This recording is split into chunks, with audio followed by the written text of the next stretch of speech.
1991 में आज़ादी के तुरंत बाद जब भारत का एक देश के तौर पर ढांचा यानी पहला चुनाव भी नहीं हुआ था, तब भारत ने नई दिल्ली में एशियन गेम्स को होस्ट कर अपने आप को एक सरसब्ज देश के तौर पर दुनिया में स्थापित करने की कवायद पर जोर दिया था। उस समय नए देश बने भारत के पास साबित करने को बहुत कुछ था, लेकिन उस नाजुक वक्त पर खेलों की मेजबानी कर दुनिया में अपना नाम स्थापित करने का फैसला लिया गया। कुछ इस तरह से इतिहास रहा है खेलों और भारत देश के अस्तित्व का। तो क्या आज आज़ादी के 75 साल बाद हम ओलंपिक होस्ट करने का सपना देख सकते हैं? या क्या हम ओलंपिक होस्ट करने के योग्य हैं? क्या ओलंपिक होस्ट करने का सपना देखने तक की कीमत हम चुका सकते हैं? आइए जानते हैं।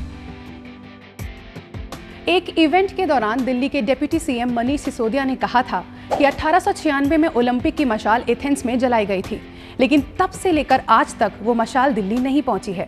और पहुंचती भी कैसे? हमारे इस ग्लोबल इवेंट को होस्ट करने की छवि उस वक्त खराब हो गई थी जब देश ने 2010 में कॉमनवेल्थ गेम्स को होस्ट किया था।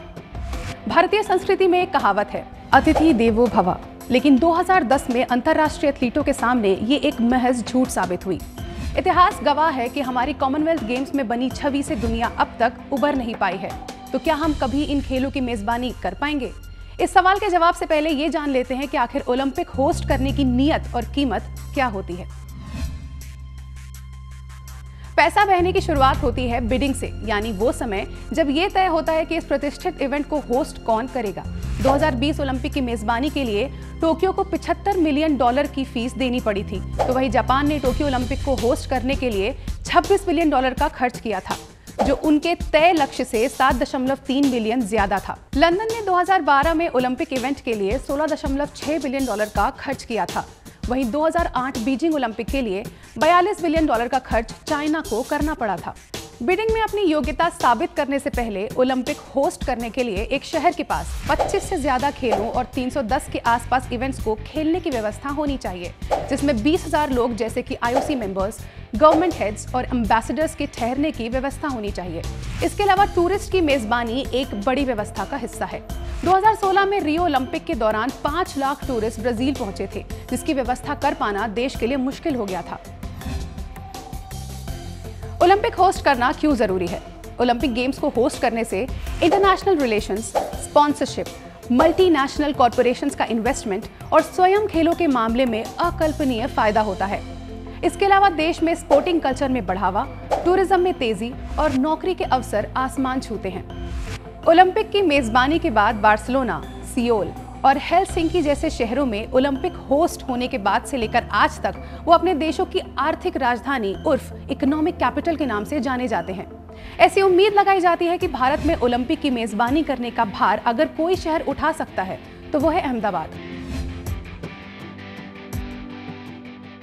एक स्पोर्टिंग पावर हाउस माने जाने के लिए भारत को ओलंपिक खेलों में अपनी छाप छोड़नी होगी। बड़ी मात्रा में ओलंपिक पदक विजेताओं के बिना और देशों को ये विश्वास दिलाना मुश्किल होगा कि 1 अरब लोगों वाली जनसंख्या वाला देश खेलों को लेकर गंभीर है कि नहीं। अब तक भारत ने एशियाई खेलों और राष्ट्रमंडल खेलों की मेजबानी की है। इसके अलावा देश ने ICC क्रिकेट विश्व कप, फीफा अंडर 17 विश्व कप और पुरुष हॉकी विश्व कप जैसे खेलों की मेजबानी की है, लेकिन इनमें से कोई भी वास्तव में ओलंपिक खेलों की भव्यता के पैमाने से मेल नहीं खाता। लेकिन 2030 एशियन गेम्स और 2026 यूथ ओलंपिक गेम्स की सफल मेजबानी एक तैयारी के तौर पर देखी जा सकती है। इंडियन गवर्नमेंट को एनवायरमेंटल पॉल्यूशन और वेस्ट मैनेजमेंट जैसे मुद्दों से निपटना महज एक ख्याल नहीं बल्कि जरूरत बन जाएगा। भारत सरकार को साफ पानी, देश में स्वच्छता जैसे मुद्दों से छुटकारा पाना होगा। इसके अलावा आखिर में ओलंपिक एथलीटों के लिए स्वच्छ और सुरक्षित सुविधाएं सुनिश्चित करना सबसे बड़ी चुनौती होगा। कोई भी सरकार अपने कार्यकाल के दौरान ओलंपिक खेलों की मेजबानी करने के मौके को नहीं गंवाना चाहती है। ऐसे में एक स्थिर लोकतांत्रिक राजनीतिक स्थिति को बनाए रखना सरकार के लिए चुनौती होगा। ओलंपिक चार्टर के अनुसार उस देश के नागरिक सुरक्षित और निडर होने चाहिए, जिससे भाग लेने वाले देशों के लोगों को वहां आने में असुविधा न हो। सर्बिया जैसे देशों में जहां आर्थिक स्थिति काफी खराब है, वहां लोगों के लिए ओलंपिक खेलों को लेकर खासा उत्साह देखा जाता है।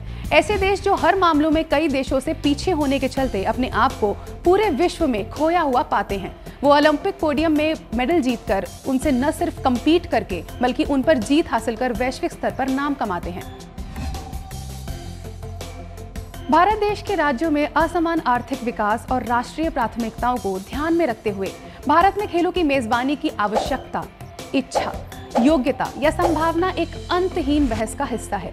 खासतौर से ऑस्ट्रेलिया, इंडोनेशिया, यूनाइटेड कोरिया या जर्मनी जैसे दावेदारों के साथ पहले से ही ओलंपिक खेलों के लिए मजबूत बोली लगाना एक हारी हुई लड़ाई दिखाई पड़ती है। क्या भारत देश ओलंपिक की मेजबानी के रास्ते पर चल सकेगा कि नहीं, ये सरकारों की नीयत बताएगी।